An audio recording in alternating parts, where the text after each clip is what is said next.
Hey guys, Rock here again with another World of Warplanes video. This time I'll be going over how to earn the Gorovets medal.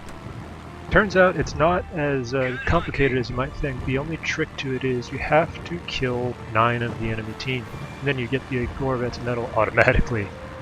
Believe it or not, here I'm flying straight level for no good reason, and I was actually distracted and on the phone and hadn't realized we had launched into battle here. And there I figured it out and finally begin to start gaining some altitude. I'm up in the clouds here. I'm a little worried that I'm out in front here by myself. Or not by myself, but out in front and low. So far it looks like there's no other contacts over here on this side, so I'm going to go ahead and see if I can pop this guy. One down.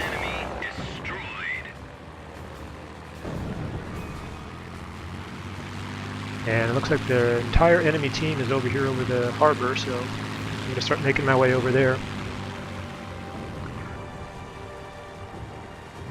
Notice that I do play with the attitude indicator there. It's pretty important when you get in those clouds, especially once you get turning. It's very easy to lose situational awareness otherwise.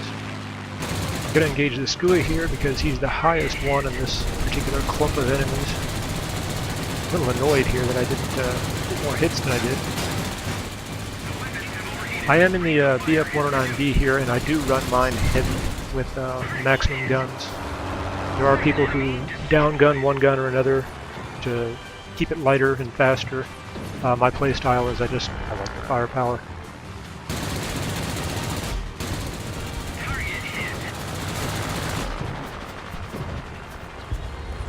Another thing I do, if you'll notice over here on the right hand side of the screen, default size minimap is about like this. I run it as big as possible. There's another one.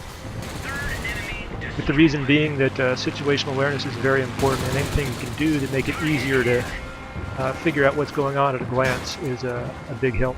Situational awareness is OP. I'm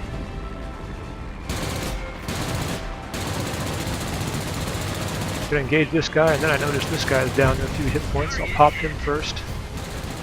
Take a few shots there, but I'm not going to turn with him. I'm not going to be able to out-turn at Bristol, so move off and get a little altitude and stand off, come back and re-engage. Let's see what we got now. Skua right there in front of me, why not? Usually you're going to want to engage the targets that are the greatest threat first, or the ones that are the weakest, because if you can take somebody out of the fight, even if they've only got a few hit points, you take their gun out of the fight, and that increases the chance of your team succeeding. There's 5th, you've got the ace. I enjoy this plane a lot. It's mostly a boom and zoom type fighter, but it still performs fairly well when it's outside its altitude range, like even down here on the deck.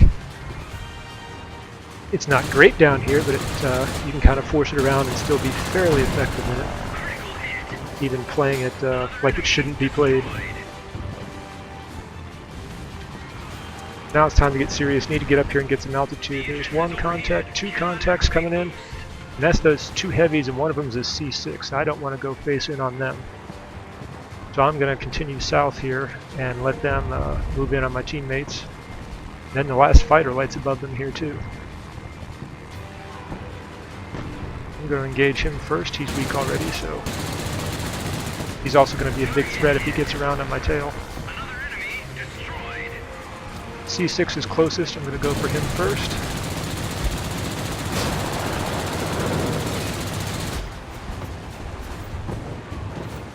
Couldn't finish him in one pass, of course. Now I got him.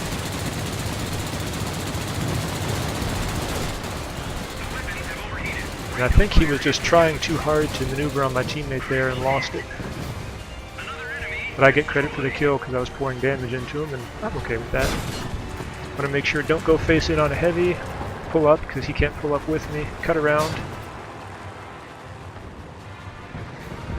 And I'm using the elevator here to accelerate the turn. That's why the aim gets a little funky there. I also get a little antsy because I start to realize I'm about to get a Gorovets medal. And there we go, Gorovets. So that's how it's done. Thanks for watching. Good hunting.